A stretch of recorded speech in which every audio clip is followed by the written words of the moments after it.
السلام عليكم ورحمة الله تعالى وبركاته. أهلا وسهلا متابعيني الكرام. اليوم إن شاء الله غادي نقدم لكم بطاطس مقلية بطريقة جد رائعة سهلة في التحضير وكتوجد بسرعة وبشكل جد رائع غتعجبكم وتعجب وليداتكم. إلا كنتوا أول مرة كتزوروا القناة ما تنسوش لايك تعليق واشتراك في القناة وضغطوا على الجرس باش توصلوا بكل جديد. غمضوا على بركة الله بالمقادير والطريقة ديال التحضير. بالنسبه للمقادير عندي هنا 700 غرام من البطاطس، 700 غرام ما يعادل تقريبا 3 حبات بطاطس متوسطه اللي كنقشروهم وكنقطعوهم مكعبات بهذا الشكل،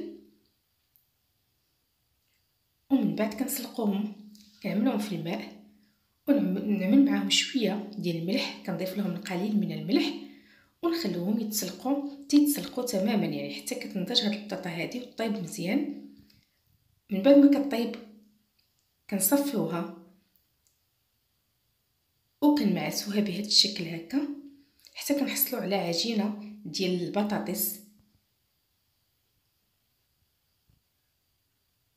كما تشوفوا هنا. كنحتفظ بها على جنب وكناخذ هنا عندي واحد الباقه ديال البقدونس صغيره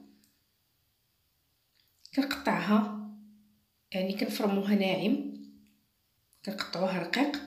عندي كأس من النشا، كأس من النشا مملوء جيدا، يعني كما نقولوا حنا مقوب مملوء جيدا ما يعادل بالجرام 90 غرام ديال النشا. كنضيف البقدونس، كنضيف نصف ملعقه من الفلفل الحار او كل واحد كيفاش كيقول لها، او السودانيه، ملعقه صغيره من البيكنج باودر او خميره الحلوى. بالنسبه للسودانيه يعني كتبقى اختياريه، ممكن تضيفوا فقط الفلفل الاسود عوض الفلفل الاحمر الحار. او كنخلطوها جيدا حتى كيندمجوا العناصر مع بعضهم ونحصلوا على عجينه بهذا الشكل هكا.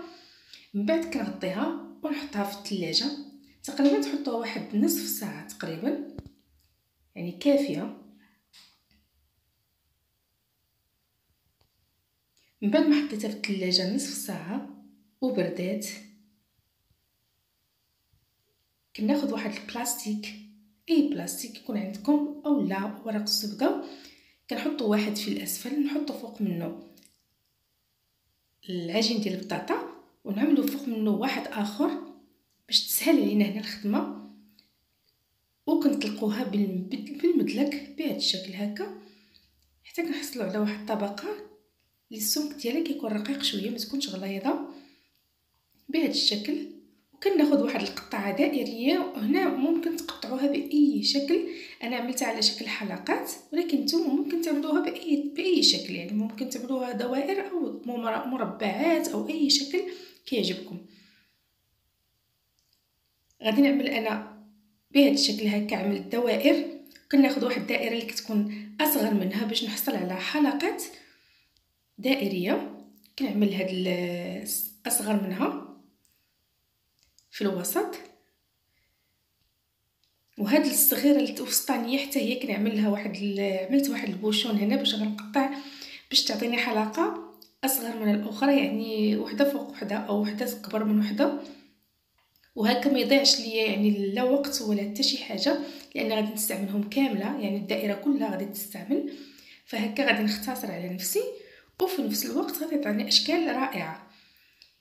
كما تشوفوا هنا البلاستيك كيسهل عليا انني نزولها من هذا الكيس الغذائي، من هذا البلاستيك هذا كنزولوها بسهوله ما كتهرس ما والو، يعني سهله كتزولوها بسهوله ما غادي تقطع لكم ما غتهرس لكم ما والو. في هذه الاثناء هذه كيكون عندنا يعني كنكونوا حاطين المقلاة موجدينها، او انا بالنسبه لي عملتها في واحد الصينيه كنوجد وكنحط في الصينيه حتى كنكملهم. على الاقل كنوجد واحد القليه كما نقولوا هكا، ومن بعد كنبدا كنقلي في نفس الوقت كنخدم.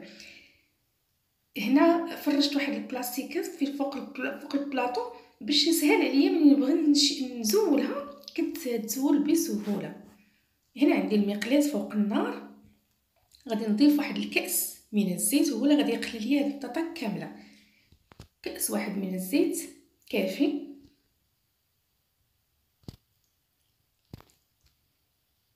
ومن بعد ما سخنات الزيت كنبدا كنقلي الحلقات ديال البطاطس بهذا الشكل هكا. حتى في المقلاة يعني كنختصر، فكنحط الحلقات وكنحط حتى هذوك الصغيورين حتى هما يعني في الجوانب اللي كيكونوا في الفراغات،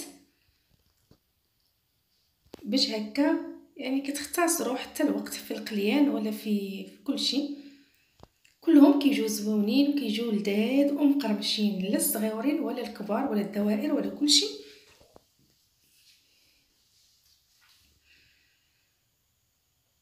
من بعد ما كتحمر من الوجه الاسفل كنقلبوها تحمر من الفوق، كيجيو مقرمشين رائعين في القرمشه.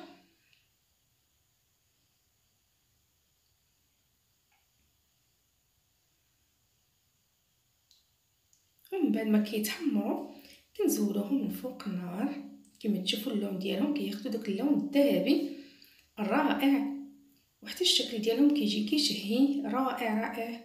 غيعجبكم وغيعجب وليداتكم، غيحماقوا عليه. كما تشوفوا هنا كتجي مقرمشه.